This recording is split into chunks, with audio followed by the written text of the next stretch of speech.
Hi hello నమస్తే welcome to our channel నేను మీ చార్మి లక్ష్మీ రాయ్ తిన గురించి తెలుగు ఇండస్ట్రీ అదేవిధంగా తమిళ ఇండస్ట్రీలలో అందరికీ అమ్మడు తెలుసు.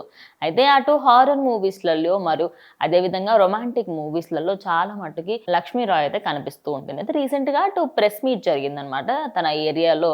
తనకి సంబంధించి అటు మీడియా వచ్చి తనకి కొన్ని క్వశ్చన్స్ అడగగా పుష్ప 2 మూవీ గురించి కూడా అడిగారు. అయితే తాను దానికి రిప్లై ఇస్తూ పుష్ప పార్ట్ 1లో అల్లు అరవింద్ చాలా బాగా నటించాడని, ఆయన యాక్టింగ్ చాలా అద్భుతంగా ఉందని చెప్పింది. అల్లు అరవిందా? అసలు ఆయన ఎక్కడున్నాడు ఈ సినిమాలో? మాకేంట్రా నాయన ఈ టార్చర్ అని సోషల్ మీడియాలో తన పైన ట్రోలింగ్ స్టార్ట్ చేశారు.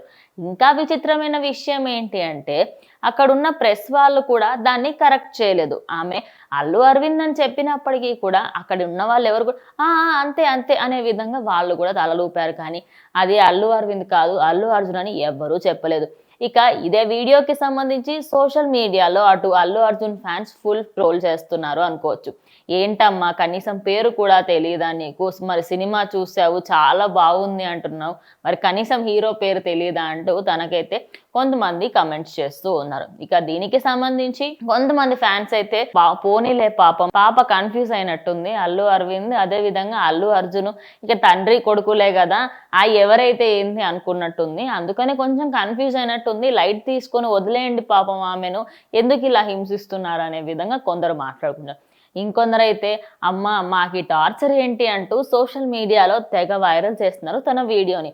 ఇక తనైతే పుష్ప పార్ట్ 1లో ఆయన యాక్టింగ్ చాలా బాగుందని, ఆయన పర్ఫార్మెన్స్కి అయితే నేను చాలా పెద్ద ఫ్యాన్ అని చెప్పుకొచ్చింది.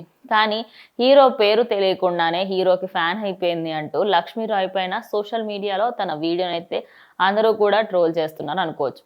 ఇక వీడియోకి సంబంధించి అదేవిధంగా ఇప్పటికీ కూడా సినిమా రంగంలో పుష్ప పార్ట్ 2కి సంబంధించి చాలా ఎక్స్పెక్టేషన్స్ ఉన్నాయి. అయితే నేను కూడా పుష్ప పార్ట్ 2 కోసం చాలా వెయిట్ చేస్తున్నాను అంటూ తానైతే చెప్పుకొచ్చింది. ఇక తను చెప్పిన ఈ మాటలకు సంబంధించి మీ అభిప్రాయం ఏంటో కమెంట్ చేయండి.